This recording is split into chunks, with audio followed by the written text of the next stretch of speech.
It's easy to think that we've found everything there is to find about ancient cultures, but artifacts are being found all the time, all over the world. A dude stumbled on a massive ancient Roman artifact in a riverbed. It was found in the gravel of the Torre River in San Vito al Torre. Arvino Silvestri was the one who first spotted the ancient artifact and alerted archaeologists. The riverbank was excavated, and the archaeologists uncovered a massive block of carved limestone, revealing it to be an ancient Roman funeral monument, weighed in at a whopping 13,000 pounds, and it was in pretty good condition. It's so big and heavy that it required an excavator for transportation. Pretty remarkable find, and quite beautiful as well. It has an intricately carved figure of Erotes on one end, holding a torch and a poppy flower. Erotes symbolized various things, including love and death. The decoration style suggested that the monument was from the high imperial era of ancient Rome, but at this point we still don't have an exact date range. At least it hasn't been released to the public yet. Again, this is still a very new find, but this wasn't all they found either. There was also a stone urn,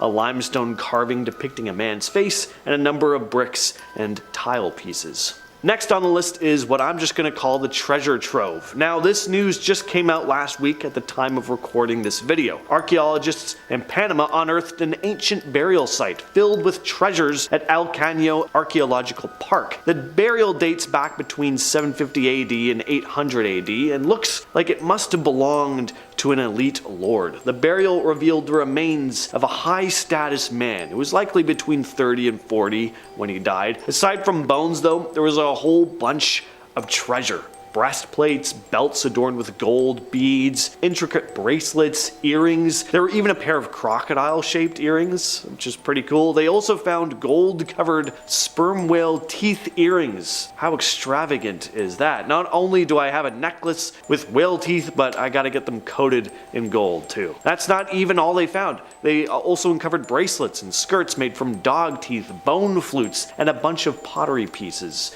And on top of all the beautiful stuff this guy was buried with, he was also accompanied by a number of people who were sacrificed. He was incredibly rich, so he was just too above going into the afterlife alone. Next on the list, we have a horrifying pit of severed hands. Apparently severed hands were a big deal in ancient Egypt. Archaeologists made a pretty gruesome discovery when they came across pits filled with severed human hands. They were found during excavations of a palace near the ancient city of Avaris. These pits contained hundreds of severed hands, neatly stacked together, and the largest pit was right in front of the throne room. Researchers believe that these hands were severed from enemies captured in battles or raids. It's not entirely clear why these hands were collected and stored, but there have been images found of soldiers trading severed hands for gold, so some speculate that they might have been offerings to the gods or simply just trophies of victory. Next up, we have the Herxheim archaeological site. So back in 1996, during routine excavations, archaeologists came across this pit filled with human remains. Now, that's gotta be alarming even for an archaeologist. I can't imagine you ever get bored with finding human remains, but what made this find even creepier was how these folks had died. They weren't just the remnants of ordinary burials. There were signs that these people had been deliberately and systematically consumed by other humans. The bones all showed signs of butchering. Cut marks indicated careful dismemberment. It looked like these individuals were not just victims of violence, but also of ritualistic consumption. The pit contained the bones of over 500 people, dating back to the Neolithic period. Some suggest these folks were eaten as part of some sort of religious ritual, but other researchers think this may have been more a case of desperation. Possibly there could have been a famine. Next up, we have Neanderthal markings. So the recent discovery of ancient cave markings thought to be made by Neanderthals is obviously pretty exciting. The markings were found on the walls of a cave in central France and are believed to be over 57,000 years old, which would make them the oldest of their kind. The cave was first stumbled upon in 1846 during some quarrying work. It wasn't until 1912 that the archaeological finds started cropping up though, with the discovery of animal bones and tools that had likely belonged to Neanderthals. The cave seemed to have been sealed off from the outside world around 57,000 years ago, which is a hefty chunk of time before modern humans even set foot in the region around 42,000 years ago. So it's a solid bet that the finger marks on the walls were the handiwork of Neanderthals. So what are these markings exactly? They're a series of wavy lines, dots, and faint striations, and it's believed that Neanderthals created these engravings by sweeping and pressing their fingers across a thin line of film on the limestone walls. The height of the markings suggests they were made by taller beings, teenagers or adults, but were they decorative, ritualistic, were they even made intentionally? They're still not sure. Now we head back to Egypt with the discovery of an ancient Roman city in Luxor. The news about this incredible find was announced back in January of 2023. Egyptian archaeologists found a very well-preserved Roman city in Luxor, dating back to the 2nd and 3rd centuries CE. It's now been described as the oldest and most important city found on the eastern bank of Luxor by Mustafa Waziri, head of Egypt's Supreme Council of Antiquities. The archaeological team unearthed a whole whackload of these ancient structures, including residential buildings, offering insights into how people lived during that time. There were also the discovery of 2 pigeon towers used for housing carrier birds, meaning this city was very likely involved in communication networks at the time. There were also metal workshops found in the city that contained whole collections of artifacts of their own, pots, tools, and a collection of bronze and copper Roman coins. Next up, we have the 4,500-year-old tomb. This is another recent 2024 archaeological discovery. I really tried to fill this list up with new stuff. So this discovery was made about 20 miles south of Cairo. Egyptian and Japanese archaeologists stumbled on an ancient Egyptian tomb carved into rock over 4,000 years ago. I always say stumbled on, like these archaeologists are just kind of walking around and they're like, oh, it's an ancient tomb. Obviously, there's more that goes into it than that. It's just the easiest way for my brain to wrap my head around it. They stumbled on it. So anyway, the tomb was carved into rock over 4,000 years ago, dated back between 2649 and 2150 BC. The tomb contained a whole bunch of graves and artifacts from different historical periods. During their excavation, the team unearthed a bunch of treasures. There were human remains buried alongside a vividly colored mask, a burial site from the 2nd dynasty, and an incredibly well-preserved alabaster vessel from the 18th dynasty. In the tomb, there were also 2 terracotta statues depicting the ancient Egyptian goddess Isis and Harpocrates, along with a stela with a man's name encrypted on it, a man named Heroides. I think that's how you pronounce it. You've all heard of the Moai statues on Easter Island before, I know, but just last year, archaeologists found a new one. This new statue adds to the nearly 1,000 that have already been found on the island. This latest statue was uncovered in a dry lake bed, the only one to be found in that location.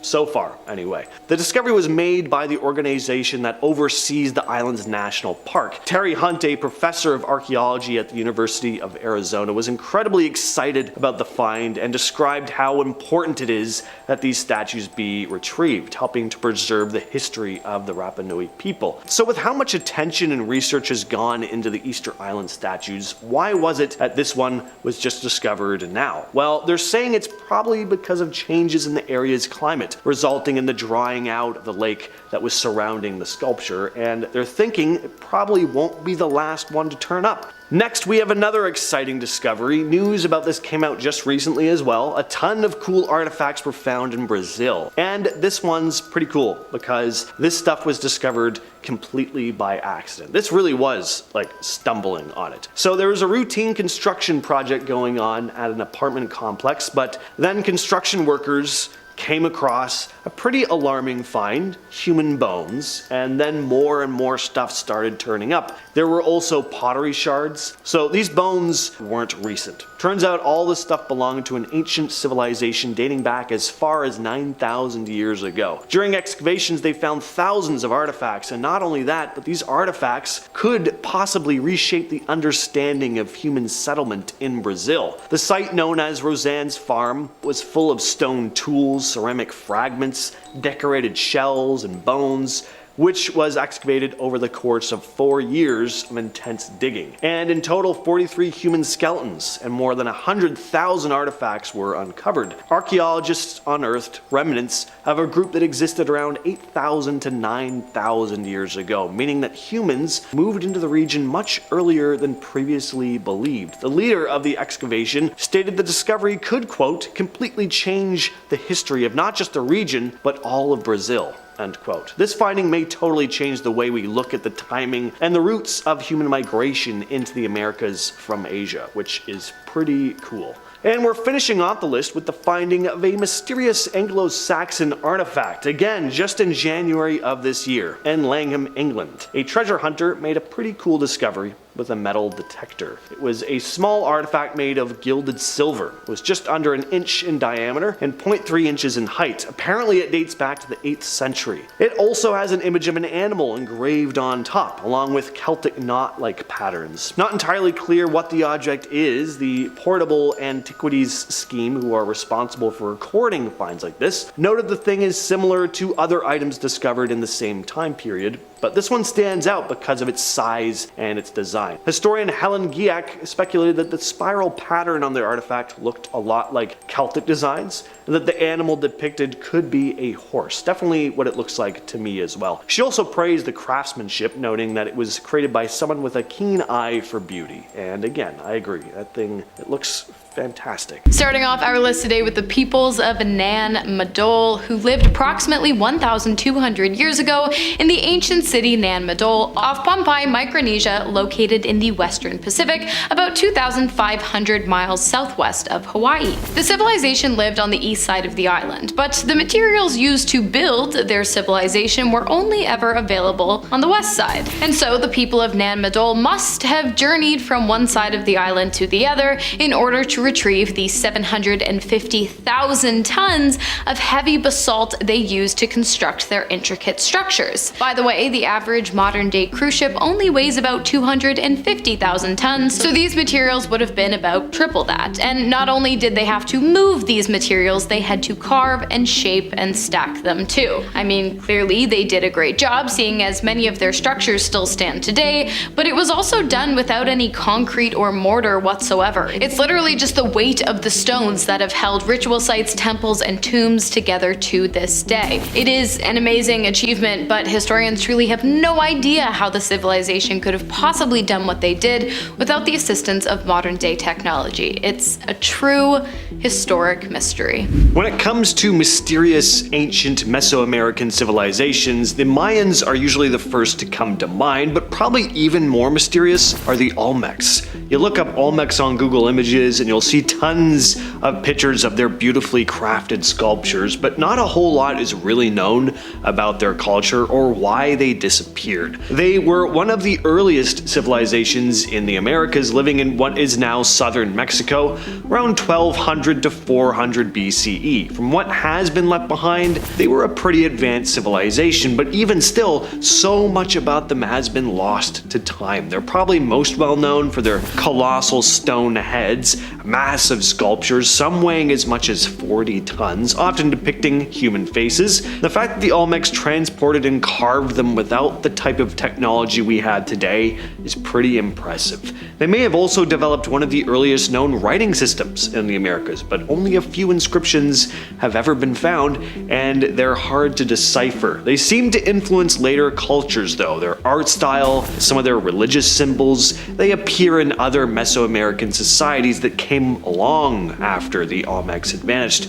So maybe they just dispersed and formed into other societies. Next up, we have the peoples of Göbekli Tepe, an 11,000-year-old ancient civilization in southeastern Turkey, found in 1994, that is believed to have built the world's very first temple. And archaeologists and historians have absolutely no idea how they could have done it. Only 5% of the site has been excavated to date, but so far the ruins of 20 circles of rock pillars, which with each pillar weighing up to 50 tons and most measuring in at almost 16 feet high, engraved with animal carvings and human forms, were located at the site of Göbekli Tepe, with no clues as to how the massive formations could have possibly been erected in the prehistoric world. The structures created at Göbekli Tepe are comparable with the achievements of the Great Pyramids, which came roughly 7,000 years after the first temple was built. While scientists studying the site have absolutely no idea how it came to be, they have theorized that it was used for either ancient rituals or as an ancient observatory. Basically, they have no idea what's going on here. They're stumped and they're confused. What was it? Baffled, bobbled, discum, bobbled. They don't understand. I love the idea of lost ancient civilizations, ones that may or may not have actually existed. Makes you wonder if there's this lost period of time similar to what Robert E. Howard depicted in his Conan stories.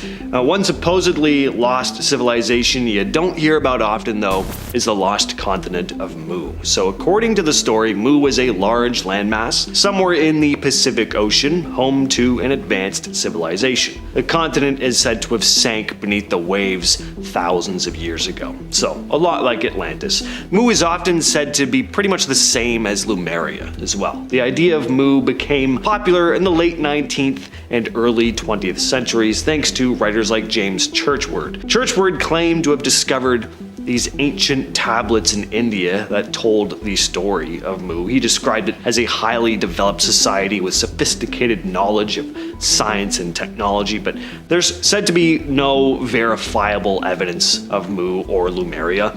The idea that an entire continent would just sink like that in such a short amount of time is just not really how it works. The land may break apart and drift over time, but it wouldn't just vanish without a trace. Still though, there could be a grain of truth behind the legend and others like it. Stories of Mu might be based on real events that have just been misinterpreted over time or embellished. Could be referring to smaller islands that were submerged, for example. Next up, we have the Kofun tombs, 16,000 ancient tombs, the largest of which is over 1,000 feet wide and 1,600 feet long, which is twice as long as the largest tomb in the Great Pyramid of Giza. The Kofun tombs are located in Japan. They are tightly sealed, and for some reason, they also look like a giant keyhole. Historians assume that the Kofun tombs were built for the 16th emperor of Japan, Emperor Nintoku, who supposedly died in 399 AD at the age of 109. But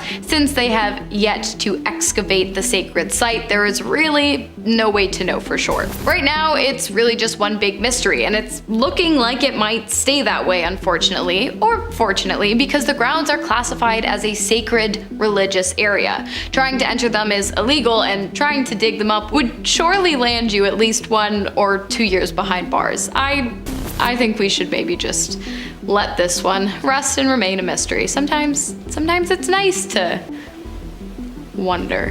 Next, we head to China with the Sanxingdui, an ancient culture and archaeological site found in 1986. It's one of the most mysterious archaeological finds in China. Now, there were clues about an ancient society in the area discovered all the way back in 1927, but a much larger scale excavation was carried out in 1986 after workers digging a ditch stumbled on these 2 large pits filled with thousands of artifacts, which turned out to be over 3,000 years old. The Sanxingdui culture produced incredible art and craftsmanship unlike anything seen from other ancient Chinese cultures.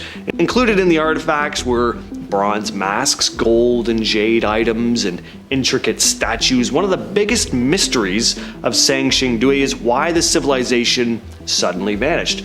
The artifacts seem to hint that they were a highly developed society, but there aren't any written records or any clear explanations for why they would have disappeared. It also seems like they were different from other ancient Chinese cultures. Their art and their artifacts are so unique that they don't seem to fit with the known history and development of ancient China. So when it comes to who these people were and what their culture was like, we really can't say for sure. Next up, we have the Boskop man, a potential prehistoric, now extinct, human-like species that could have lived as recently as 10,000 years ago and might have had craniums much larger than our own. It is estimated that their brains could have been up to 30% larger than our own, and if that was the case, their IQ would have been around 149.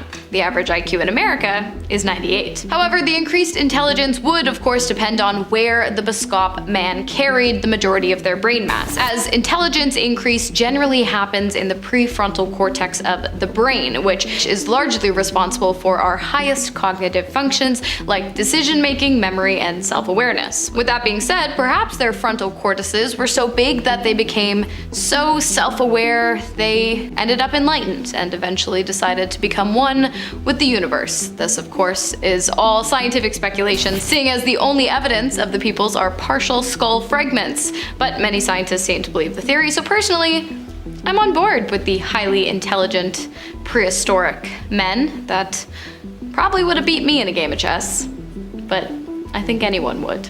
I suck at chess. Next on the list, we have the city of Cahokia, which is located in what is now Collinsville, Illinois. At one time, it was a thriving city built by the Mississippian culture. Today, visitors can't explore the city, or what's left of it anyway. There's not much. It is pretty cool though. It just looks like a series of oddly shaped hills, but these hills weren't naturally formed. They're man-made dirt mounds that were once home to thousands of people. Cahokia started as a collection of small villages around 1050 AD, but by 1250, it was one of the largest settlements in the Americas. But then, it was mysteriously abandoned or destroyed. We still don't know exactly what happened.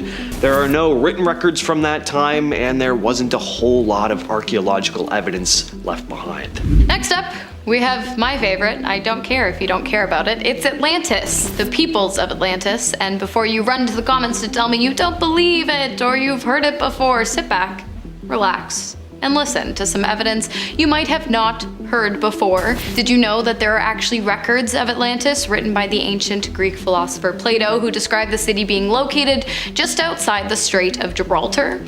For centuries, people thought that Plato was off his rocker. Many people still do. But what many people don't know is that while everyone is out searching for the lost city in the deep ocean, it might have already been found. In space. Well, it was discovered from space, and it's located in Mauritania, Africa. In 1965, the Richat structure, a deeply eroded dominal structure, was discovered by two astronauts while flying over Africa. While the area is barren and dry today, evidence suggests that at one time, the entire structure was submerged completely underwater. Sound familiar? Could this truly be the lost city of Atlantis, or is it still just out there waiting to be found? Or if you think it doesn't exist, you're wrong. And finally, we have what are known as the Big Circles, mysterious structures found in a number of locations across the Middle East. The massive circular shapes are only visible from above, and they're made of stone walls or small stone mounds. They've been spotted in different locations in the region, mainly in Jordan and Syria. But what were they built for? Nobody really knows. One of the strangest aspects of the Big Circles is their age, which is hard to even figure out without any artifacts connected with them or any written records. Archaeologists have found it tough to date these structures accurately, leading to a lot of debates about their origins and even the cultures that might have created them. Lots of theories have come about in the attempt to unravel the purpose of the circles. Some researchers have said that the circles served as burial sites. Others speculate that they may have been used to house animals, but the walls aren't really high enough for that, most of them only having been built a few feet high. Of course, we have a bit of a similarity here to crop circles, and hey, we all know the conspiracies surrounding them, so I find this one kind of cool. Starting us off today, I want to talk a little bit about who the Sumerian people were and how they came to be, although for the most part, it really is a mystery. Because of the discourse surrounding the Sumerian people, they have often been referred to as the Sumerian problem, which is kind of mean, but it makes sense because the civilization is confusing. According to the majority of researchers, Sumer, the land of the Sumerian people, which resided in what is now southern Iraq, was first settled by humans sometime between 4,500 to 400 BC. Based on Sumerian literature, it is likely they arrived from the south after having traveled through the Persian Gulf. The early settlers of the land were experts in farming, raising cattle, weaving textiles, carpentry, poetry, and even brewing beer. By 3000 BC, the advanced civilization took full control over the area, and by 2800 BC, it reached its peak population between 40,000 and 80,000 people, all living within the city's 6 miles of defensive walls. It is believed that the Sumerian civilization invented the pyramids, the wheel, script, arithmetic, geometry, irrigation, saws and other tools, candles, chariots, harpoons, and, of course, beer. Now, a lot of people wonder how the Sumerian people could have possibly been so incredibly advanced, and how they could have alone created the majority of concepts that have allowed societies to function and thrive to this day. Because if the history is true, without the influence of the Sumerian people, we probably wouldn't be here. So how the heck did they do it? Well, there's a theory, but I'm not sure how many of you are going to like it, and how many of you actually clicked on this video to talk about the very thing. It's the Anunnaki, which some people believe to be a group of otherworldly deities that look and sound like you and I, but carry a much higher level of intelligence. And it is also believed that they came to Earth from the Pleiades star cluster, enslaved and altered the DNA of the Sumerian people so that they may achieve a higher level of intelligence in order to properly serve the Anunnaki on Earth, but not a level of intelligence so high that it would allow the Sumerians to surpass the knowledge of the Anunnaki themselves. And furthermore, when the Anunnaki were done using the Sumerian people, they lowered human intelligence. Enough to keep us smart, but just enough so that we would no longer be able to comprehend their existence. Now, whether or not you believe that is up to you, but let's get into why people think the Anunnaki exist. In Sumerian mythology, the Anunnaki are mentioned constantly, and are constantly given credit for the people of Sumeria's vast wealth of advanced knowledge. They are often referred to as gods, and have been given names such as Enki, Nana, Utu, and Inanna. Enki being the most prominent figure, the god of air, who is said to have separated heaven and earth. Collectively, the Anunnaki decided the fates of human beings. Initially, they were associated with the heavens, but as time went on, they became more and more intermingled with the affairs of earth. Other texts, however, portray the Anunnaki as the gods of the underworld who judge the dead. And it's also believed that Amun-Ra, a god worshipped in Egypt, was an Anunnaki as well, which would make sense given the similarities between the two civilizations, their infrastructure, and their architectural feats. For a more in-depth description of the Anunnaki's history and a complete deep dive into the conspiracy that they are alien beings that created the earth in their image through the alteration of human DNA and consciousness, you're gonna want to check out Billy Carson, but after this video of course, because you've got to learn a bit more about the Sumerians before you do. Alright, so now that we've got the background down, let's talk about the achievements, specifically the achievement of the construction of the Great Ziggurat, one of the first, if not the first pyramid to ever exist. Although it looks much more like a fort than a pyramid due to erosion over time, the ziggurat is still the most distinctive architectural invention of the ancient Near East. It has four sides that rise up to symbolize rising to the realm of the gods, just like pyramids built by ancient Egyptians and by the Aztecs and the Mayans. There are actually multiple ziggurats scattered around what was once ancient Sumeria, now Iraq and Iran, in incredible condition, a testament to the craftsmanship and capabilities of the ancient civilization. The structures were likely built to be temples, but how they were crafted in a time that predates the construction of the Egyptian pyramids, another major mystery. It's beyond scientific, archaeological, and historical comprehension. Unless, of course, they had help from the Anunnaki, perhaps. See? Now I'm convincing you. As I mentioned, the Great Ziggurat, or the Ziggurat of Ur, was built as a temple, but not just any temple, a temple for the moon goddess Nana, whom I previously mentioned. It was built around 2100 BCE by King Ur-Nami of the 3rd dynasty of Ur for Nana, the divine patron of the city-state. The structure is visible for miles. It was the highest point in the city, necessary if it were to reach the gods, or if you're Team Anunnaki, necessary because Nana demanded it. It is believed that the temple was used as a place for both spiritual and physical nourishment. Surplus crops and food would be brought to the temple for those in need, and communities would gather in spiritual worship of their many gods or other worldly rulers. As I said, the top of the Ziggurat of Ur unfortunately did not survive, but the bottom remains fully intact with walls equipped with vents that allow moisture from the interior of the structure to be evaporated from the temple during wet seasons, and terrace floors fitted with drains to carry away water during the rainy winter months. It's super advanced and it's super cool. Moving on from the ziggurats, I want to talk about the Sumerian king list, also referred to as the Chronicle of the One Monarchy. It's an ancient list carved into clay tablets containing names, places, important dates, and exploits. It's also a bit of a mystery. Many historians believe that the purpose of the list was to legitimize rulers in the various cities of Sumeria during the late 3rd and early 2nd millennium BC. The list also speaks of important historical events that had a large impact on the Sumerian people, including the Great Flood of Gilgamesh, which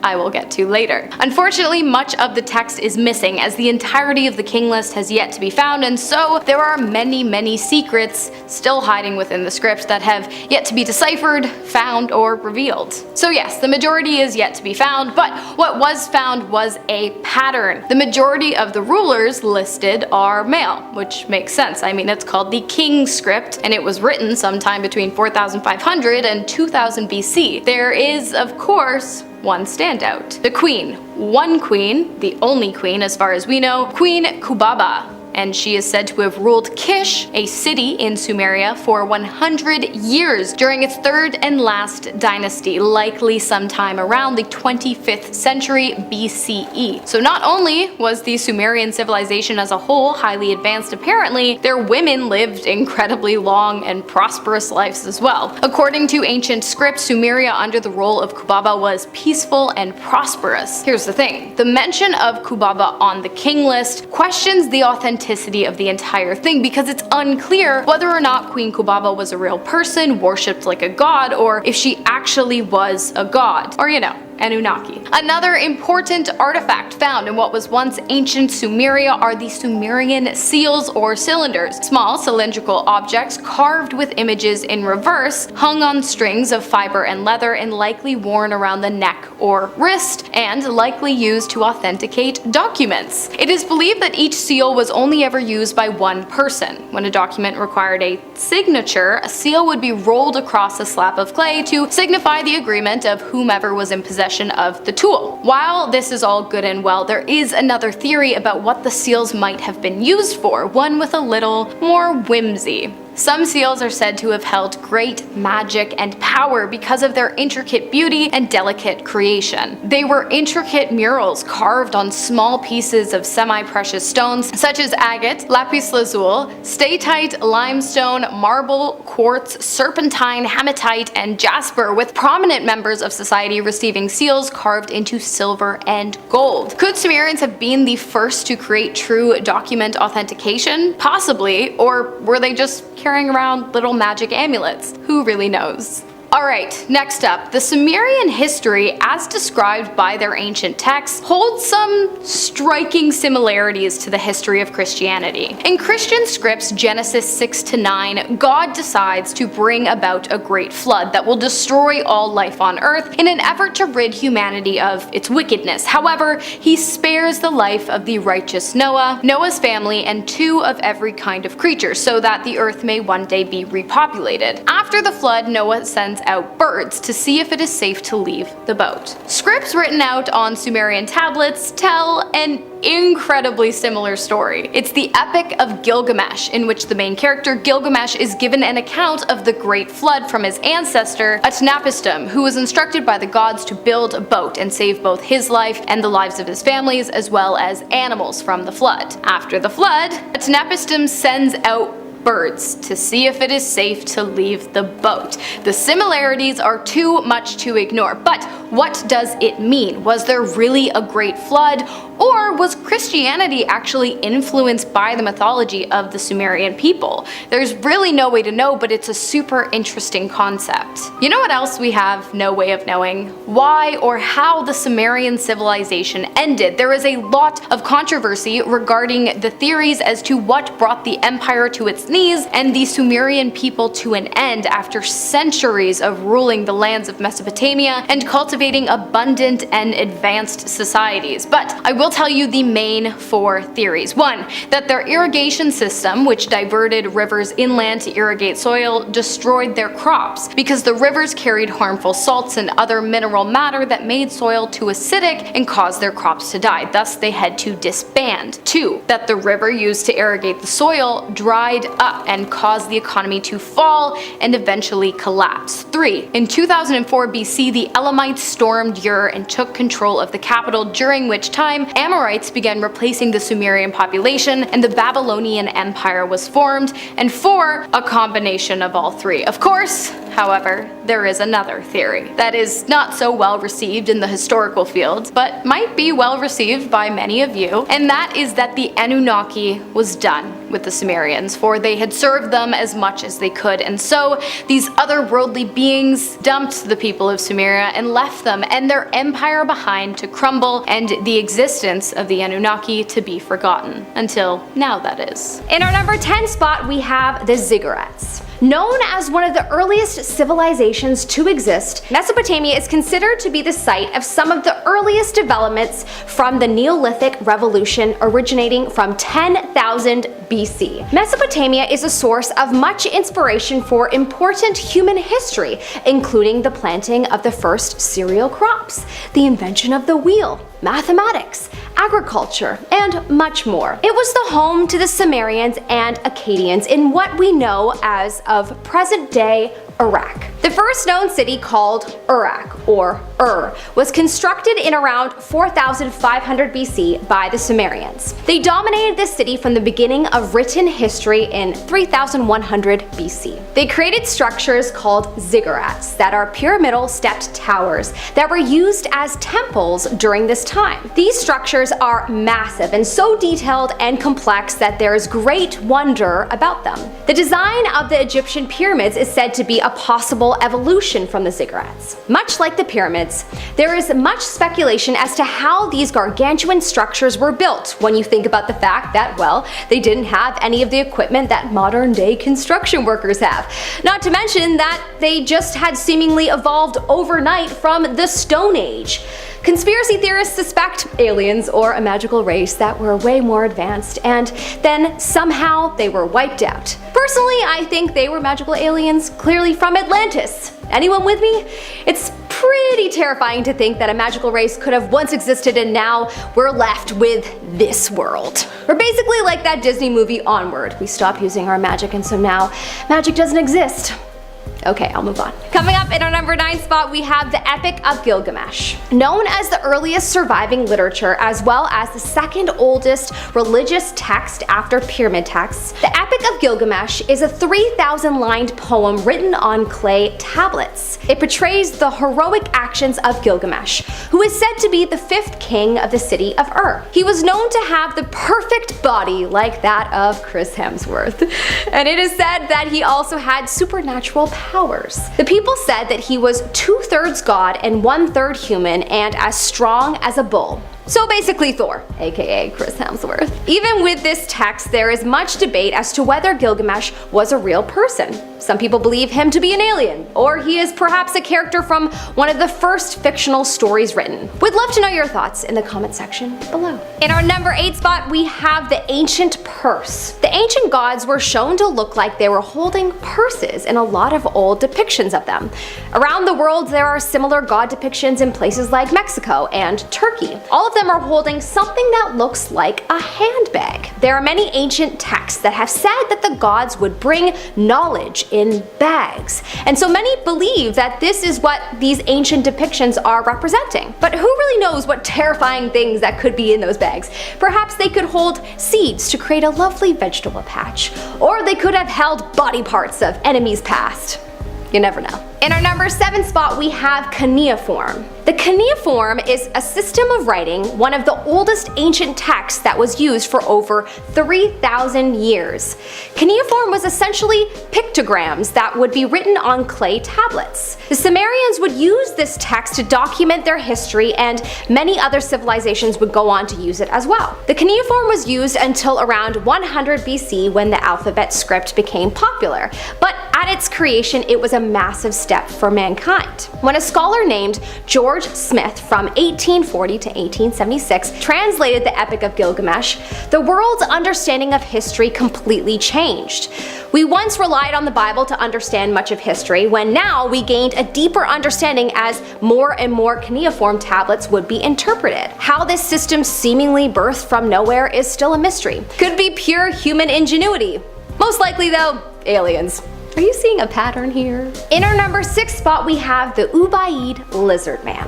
I'm sure at this point in your life you have heard the conspiracy theory about the lizard people on the planet, and if you haven't, then I dare you to go down that wormhole, because it's a fascinating one. There's a very ancient piece of art that is called the Ubaid Lizard Man that portrays a man who looks like a lizard or some kind of reptile, and he is seemingly nursing a child in his arms. This figure is said to be from the Ubaidian culture that was a prehistoric culture in Mesopotamia between 4000 and 5500 BC. The people of this time lived in mud brick houses in villages. When this figure was found, it was found close to the city of Ur, and it is still a mystery to archaeologists as to what this figurine depicted about the culture of the time. Did this mean that lizard people lived among humans during this time? Does this mean they probably still do?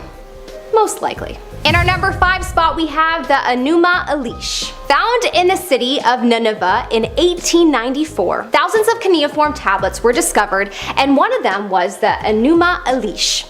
The Enuma Elish is said to have stated the story of how the world was created, as well as man and the gods. It talks about how a god mixed blood and clay to create humans, and also talks about the Anunnaki, the gods that helped with the development of the Sumerians, and apparently helped humans evolve so that society could advance quicker.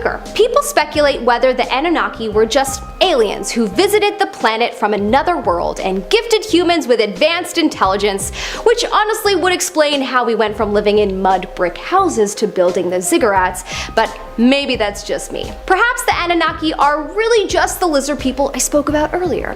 The Anunnaki were often portrayed as antagonists in many ancient texts, so who knows? In our number 4 spot, we have History Unknown. As so much of the original civilization proof and documentation in Mesopotamia was lost over time and only recently rediscovered in the 19th century, there are still so many mysteries that have yet to be uncovered about the civilizations from this time. Until the discovery of the ancient city of Nineveh, no one quite knew how advanced the Sumerians were. We uncovered that they were extremely advanced when it came to mathematics and literature, and so that makes you think about what other areas that they could have been advanced in that we just don't know about yet. So many secrets and lies and lizard people sightings to uncover. In our number 3 spot, we have the Great Flood. Yes, we are talking about the story of Noah's Ark.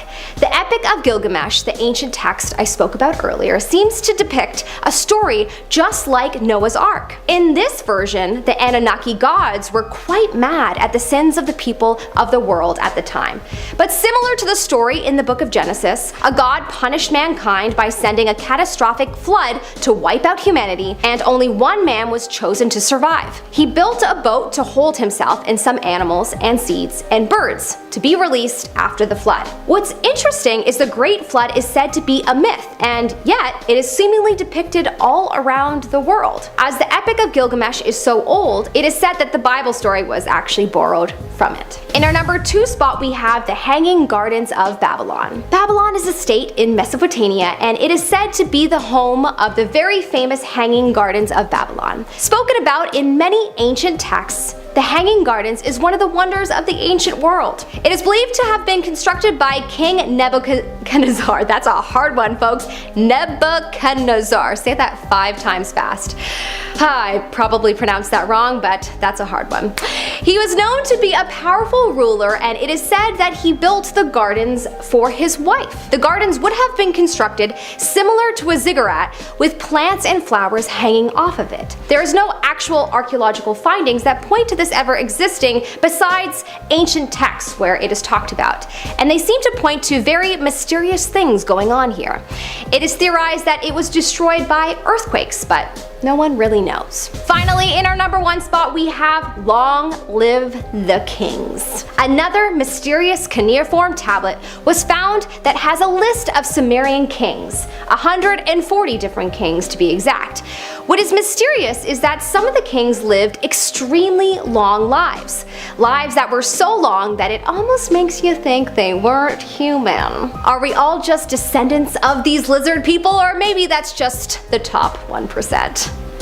Yes, I went there. It was said that the Sumerians were pretty advanced at the time, but if you lived till 40, then you were considered to have had a pretty good life. But on this list of kings, it says that some lived for tens of thousands of years. Apparently, one known king named Alalnagar reigned for 36,000 years. Yeah, these kings were not human at all. Why isn't this talked about more? Clearly, this is more proof of an alien race, but whatever. Starting us off at number 10 is the Devil's Bible, also known as the Codex Gigas. Back in the 13th century, there was a monk who was sentenced to be walled up alive because he broke his sacred vows. Obviously, this guy wasn't a fan of dying, so what did he do? He promised the monastery that if they let him live, he would write a book that would contain all human knowledge in a day. Yikes, that might be worse than death. In order to fulfill his promise, he sold his soul to the devil himself. Supposedly, this Devil's Bible contained a complete Latin translation of the Bible and multiple other texts, such as medical formulas and even instructions for performing exorcisms. This book was created using more than 160 animal skins and apparently takes 2 people just to lift it. Although, mysteriously, this book became a bit lighter because 12 pages are actually missing. Rumor has it, these pages contain satanic rituals to summon the devil himself. Of course, there is no way in knowing unless we read it for ourselves, so if any of you hardcore readers out there get a chance to take a peek, let me know in the comments. Coming in at number 9 is the Nazca Lines. Most of us have heard of crop circles before, but what about the Nazca Lines? The Nazca Lines, just like crop circles, are actually named geoglyphs. Now, what is a geoglyph? A geoglyph is a large design produced on the ground and usually formed by clastic rocks, stones, stone fragments, and gravel or earth. The Nazca Lines were first discovered in the 1930s when pilots were flying over the Nazca Desert in southern Peru and came across these massive drawings. The ancient Nazca civilization made up these drawings consisting of animals, humans, and plants around 2,000 years ago. There are said to be over 100 of these drawings spanning a total of 50 square kilometers. And while many can identify who and what created these massive drawings, no one alive actually knows the reason behind them. Scholars theorize that these were massive signs to give incoming sailors directions, or that they were a way to communicate with those above us. Dun dun dun! Here at number 8 we have the Roman dodecahedrons. All over the world for hundreds of years, random stone and bronze objects have been popping up in fields and sometimes even in people's yards. These objects are called the Roman dodecahedrons. These objects have 12 sides with a small circle on each and pegs sticking out of every single corner. Experts have dated these objects all the way back to the 2nd and 3rd centuries CE, but once again, they have no idea of their purpose. Many believe these objects resemble an ancient nautical devices, or were used to sow winter grains or even calibrate water pipes for Roman architects. In the end, all of these are just theories and cannot be told for sure. So maybe go and invest in a metal detector and see what you can find. At number 7, we have the King List. Dating all the way back to the 3rd millennium BCE, this giant slab known as the King List lists all of the Sumerian kings with their respective dynasties, locations, and the times they were in power. This may not seem like much of a mystery to you, but the mystery isn't the list of the Sumerian kings on the slab, but what is actually included in the list of kings. There are mythological events inscribed on the slab, as well as the events of the Great Flood and the tales of Gilgamesh, meaning that the stories from the Old Testament could indeed be true and that the kings included on the list were actually gods or demigods. Hopefully all that power didn't go to their heads. At number 6, we have the Antikythera mechanism. Back in 1900, a group of sponge divers discovered a shipwreck in the Mediterranean dating all the way back to 70 to 60 BCE. These divers salvaged 3 pieces of bronze making up what is now known as the Antikythera mechanism. This shoebox-sized artifact stunned scholars for over a century due to the fact that the object's gears and internal mechanisms were far beyond any of the known Greek tech of the time. Some even believe that this object is proof of ancient aliens' visitations to Earth. Although in the late 20th century, X-rays showed that the object is designed to track astronomical movements and was confirmed later by CT scans that revealed inscriptions for what was basically an ancient computer. While the object's use has now been confirmed, what is still puzzling is the advanced construction and precision of this tool that is believed to be way more advanced than what was available at the time. I don't know. If you ask me, I say aliens. At number 5, we have the stone spheres of Costa Rica. Ever since the 1940s, scientists have been digging up these ancient mysterious spheres in the Stiuso Delta of Costa Rica. Originally discovered by agricultural forays by the United Fruit Company, small stone spheres ranging from a few centimeters wide to 2 meters in diameter and weighing over 16 tons have been popping up everywhere in the Stiuso Delta. Every single one of these spheres is man-made and made up of an igneous stone known as granodiorite. Many of these stone spheres have been moved to high-profile locations throughout Costa Rica, and some are even now privately owned. Everyone seems to love them for their decoration, but the coolest thing about them is that absolutely no one knows why, how, or who made these strange objects. Seems to be a common theme, huh? At number 4, we have the bog bodies of Northern Europe. Ever since the 18th century, hundreds and hundreds of well-preserved human bodies have been discovered in the peat bogs of Northern Europe. Some of these bodies have been dated all the way back to 8000 BCE. Some of you may be familiar with the famous Toland Man, who was discovered back in 1950 by 2 Danish farmers in a small town in Denmark. The Toland Man is believed to be from the pre-Roman Iron Age of the 3rd century BCE. His body was so well preserved that scientists were able to look at the contents of his stomach to determine where he lived. Now, I know what you're thinking. Dewey, this sounds amazingly gross and cool, but where's the mystery, my dude? Well, I'm glad you asked. All of the bodies that have been found have no explanation as to why they were placed in the bogs, nor why this way of disposal would be utilized. There are only speculations that these people were either sacrifices or social outcasts who were fated to meet their doom. Wow. And I thought high school kids were mean. Coming in at number 3 is the underwater ruins of Japan. Just under the surface off the coast of Yonaguni-jima is Japan's very own Atlantis. First discovered back in 1995, divers and researchers believed the findings to be nothing more than just a series of weird rock formations that included straight lines and right angles. Later, there were researchers that discovered a large stone gateway, carved stairways, and streets to huge vaulting towers. Many believe the underwater mystery to be the fallen city of the Jomon people. Experts believe that the city didn't fall into the sea like other fabled underwater cities, but actually slowly submerged over thousands of years. It is believed that this site could hold secrets and answers to all of the other theorized underwater cities around the world, such as Atlantis. Now, we could continue to theorize, or we could just believe that Aquaman, starring Jason Momoa, is actually a documentary and he currently does live in the ocean. I could see it. At number 2, we have the Piri Reis map. In 1929, this old map was found in the Sultan's palace in Istanbul, Turkey. A legendary commander of the Ottoman fleet by the name of Piri Reis, who lived from 1465 to 1553, is the author of the map. Reis's map is extremely precise. So precise that it actually includes the continent of Antarctica. But wait, hold the phone. Antarctica wasn't discovered until 1773 by British Captain James Cook. But yet, here is Piri Reis's map showing Antarctica back in 1513. Was Antarctica actually just discovered much earlier than originally thought? Or did James Cook just take credit for someone else's hard work?